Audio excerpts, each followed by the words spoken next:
Assalamualaikum semuanya.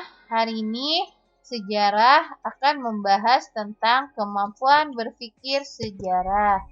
Nah, jadi kemampuan berpikir sejarah ini merupakan salah satu manfaat dari belajar sejarah. Jadi, dengan belajar sejarah, kalian akan memiliki kemampuan berpikir secara sinkronik, diakronik, kronologis, periodisasi, dan terakhir holistik.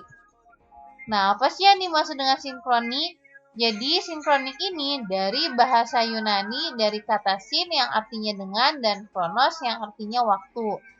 Sehingga sinkronik adalah segala sesuatu yang bersangkutan dalam suatu peristiwa yang terjadi pada suatu masa atau ruang namun terbatas dalam waktu. Jadi, sinkronik ini memanjang dalam ruang namun terbatas dalam waktu.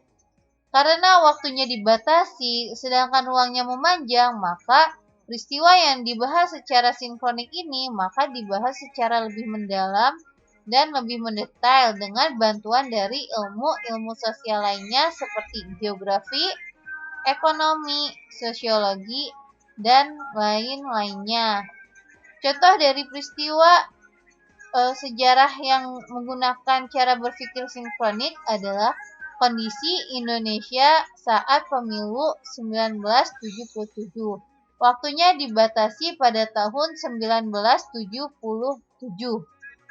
Dan yang akan dibahas tidak hanya partai yang ikut serta saja, tapi juga kondisi masyarakatnya pada saat itu seperti apa. Nah, ini menggunakan bantuan ilmu sosiologi. Lalu melihat budaya masyarakatnya saat itu seperti apa, ini menggunakan ilmu antropologi. Lalu melihat bagaimana kondisi ekonomi pada masa itu, ini menggunakan ilmu bantuan sosial ekonomi. Jadi di sinkronik ini dia tidak hanya melihat peristiwa secara sejarah saja atau masa lalunya saja, tapi juga melihat dari berbagai sudut ilmu sosial lainnya.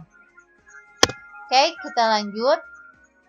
Ada diakronik yang artinya dia melintas dan kronos waktu. Jadi diakronik ini melintas dalam waktu atau memanjang dalam waktu. Nah, dalam diakronik suatu peristiwa yang berhubungan dengan peristiwa sebelumnya dan tidak berdiri sendiri atau timbul secara tiba-tiba. Sehingga dalam diakronik kita bisa melihat suatu peristiwa itu terjadi karena memang saling terhubung, karena ada hubungan sebab akibat. Nah, contoh dari diakronik ini adalah peradaban Mesir kuno. Kalau kita menggunakan cara berpikir diakronik, kita akan melihat peradaban Mesir kuno ini dari awal berdirinya Mesir kuno, kemudian perkembangan Mesir kuno hingga akhirnya keruntuhan yang dialami oleh Mesir kuno. Nah, sehingga kita melihat suatu peristiwa dari suatu masa ke masa. Nah, lalu ada Perang Dingin.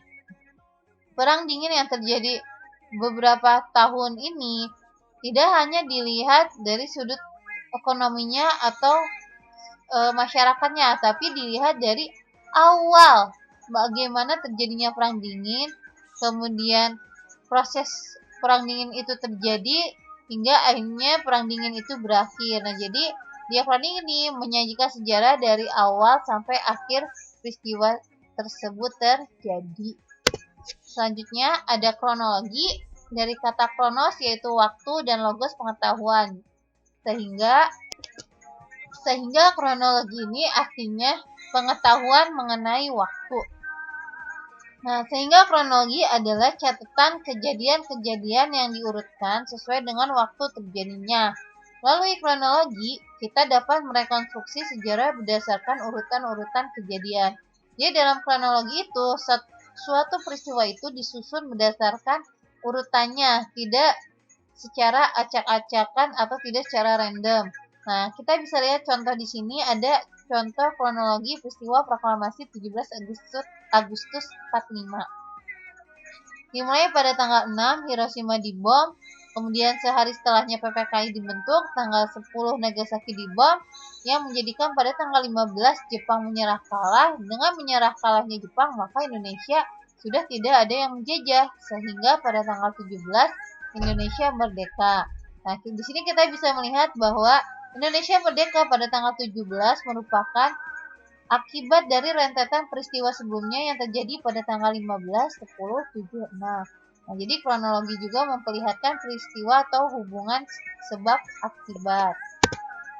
Nah, lalu ada periodisasi. Periodisasi ini adalah pembabakan waktu untuk memudahkan mengingat dan memahami perjalanan sejarah yang sangat panjang.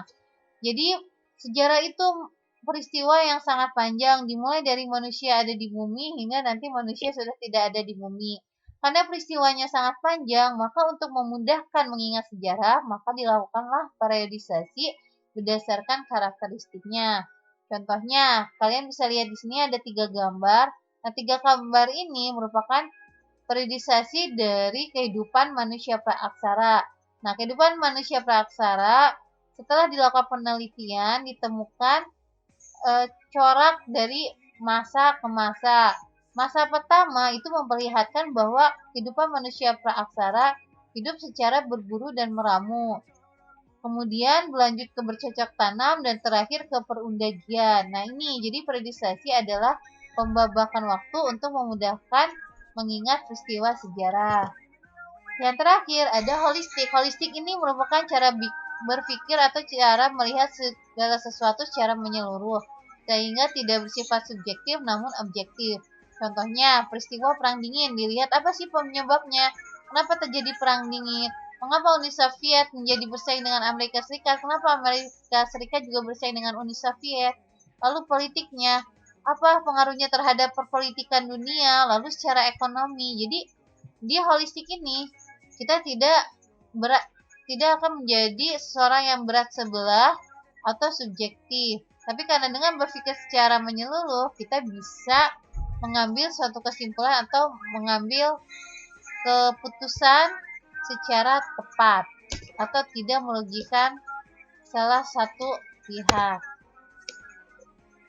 Dan selanjutnya mengenai tugas, jadi untuk hari ini tidak ada tugas selain tanya jawab di kolom komen YouTube ini. Nah, bagi yang bertanya dan menjawab akan Ibu berikan 3 poin. Jadi contohnya yang bertanya apa sih yang dimaksud dengan simfonik? Nah, sebutkan nama dan kelasnya. Nanti sama Ibu diberikan tambahan 3 poin di nilai tugas sebelumnya. Jadi contohnya di pohon silsilah kalian nilainya 78 karena saat ini bertanya, maka Ibu kasih 3 sehingga nilainya 78 ditambah 3 menjadi 81. Nah, ini berlaku juga untuk yang menjawab ya. Jadi, untuk yang nanya dan jawab, jangan lupa sertakan nama dan kelas. Dan tanya jawab ini ditutup pada hari Minggu. Jadi, dimulai dari hari Selasa sampai Minggu, nanti Minggu Ibu rekap dan Ibu nilai. Terima kasih untuk pembelajaran hari ini. Terima kasih. Wassalamualaikum warahmatullahi wabarakatuh.